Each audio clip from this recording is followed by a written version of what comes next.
Now let's look at managing refusal cases. Managing refusal cases. So refusals, the first step of conducting a good phone survey is to get someone to agree to participate. In fact, if you don't get the person to agree to participate with you, your survey will not happen. I mean, it's very important to get someone to agree to participate in the first place, and ideally you need to introduce the survey, and you should be persuasive enough. But remember, not coercive. You should be persuasive, but not coercive here.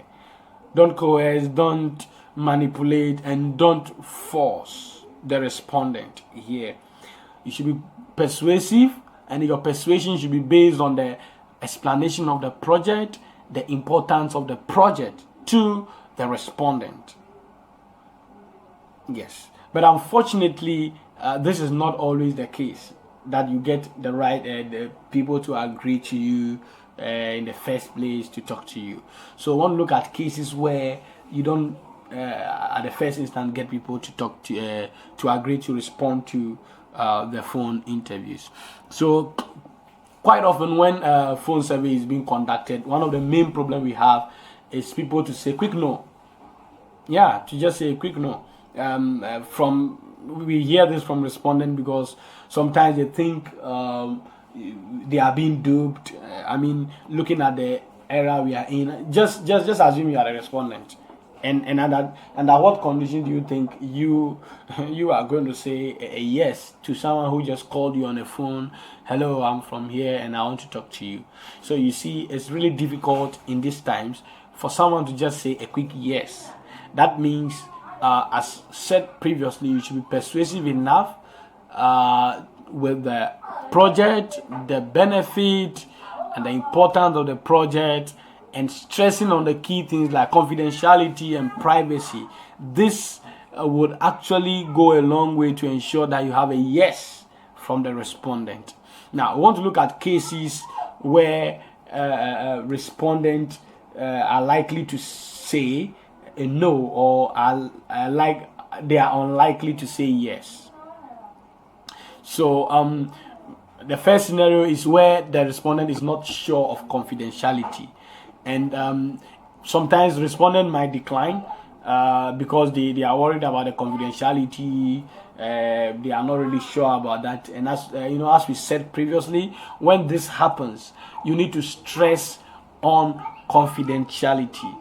Stress on the fact that everything that are given to you is going to be held secret, and there's not going to be any disclosure. Talk to them about you talk to them about our confidentiality policy and explain the purpose of the study again. In fact, it is very important to know more about the project and how to explain it well to the respondent. Now, another scenario is when the respondent is not willing to participate. Is not willing to participate. So what do? So the first thing you need to do is to further discuss the relevant approvals the project has to conduct the survey. As I spoke in the previous video, IRB ethical review committees and approvals that we have, and also try to talk about the previous surveys we also did, and the previous, if you know of any previous phone survey, and you talk about the fact that we have been doing this and we are confidential and our respondents know us for that. And I mean, you stress more on the fact that we have put in systems to ensure that the respondent is safe. Now, if the respondent still insists that the person, I'm not comfortable, I don't want to speak to you, it is very important you talk to the project management team, and the project management team will carry it from that end. And I believe, when you speak with the project management team, could be able to explain deeper and better. There are instances like that. There were instances where some of our respondents were called, and they were not comfortable, and the enumerators referred the respondent to us. We called the respondent from the office and we explained everything deeply to the respondent, and the respondent actually agreed in the end. But we hope in such times where we are doing this remotely, we are trusting that you are going to have control over all the tools you need, and you are going to have super understanding of the project to be able to explain that which we would also explain if we were the ones doing the explanation to the respondent. You will be able to handle these cases. So please, in your project specific models, where you go through the instrument and the project and the overview, take things very serious and take critical notice of how to handle these refusals. Now, these are some key notes that I want you to note here.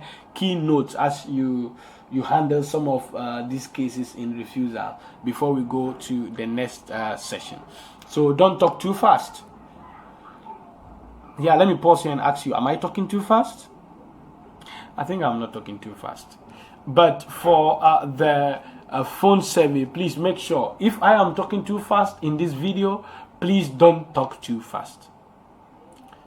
And if I'm not talking too fast, then please talk like me. Just ensure that you don't talk too fast.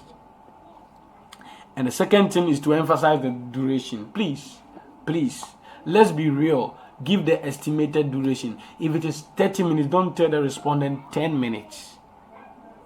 Don't tell the respondent 5 minutes.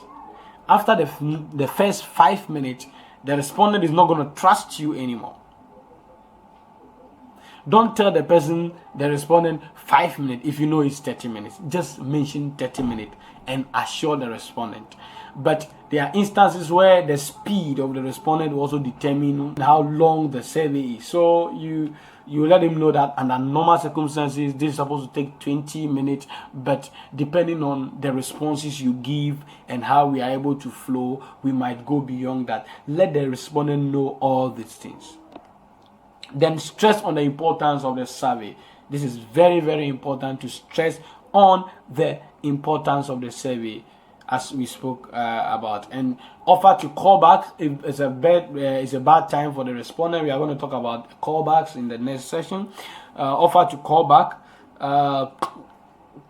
if it's a bad time for the respondent. So now, in terms of the callback, let's look at scenarios that will lead or would demand callback. So the first one is hanging up before hearing the reason of the survey. You call the person, hello, good afternoon. My name is Matthew. I'm calling from Innovations for Poverty Action. I am, then the phone drops or the respondent ends the call. I mean, what do you do?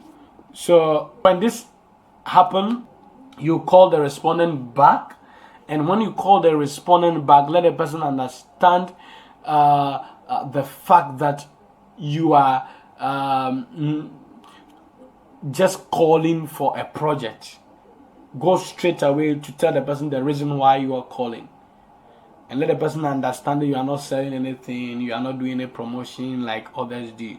Go straight away and tell the person the reason, and be quick to mention the purpose of the project as well in a very quick manner, so that the respondent would, if the respondent wouldn't even want to listen to you for more than 2 minutes, within that 2 minutes, you should have been able to say a lot of things that will convince the respondent. The second scenario is when you call and the respondent says this is a bad time, or you realize that this is a bad time for the respondent. What do? You just say, I'm sorry, apologize for calling at a bad time, and make sure you inquire on the right time or a suitable time where you could call the respondent back.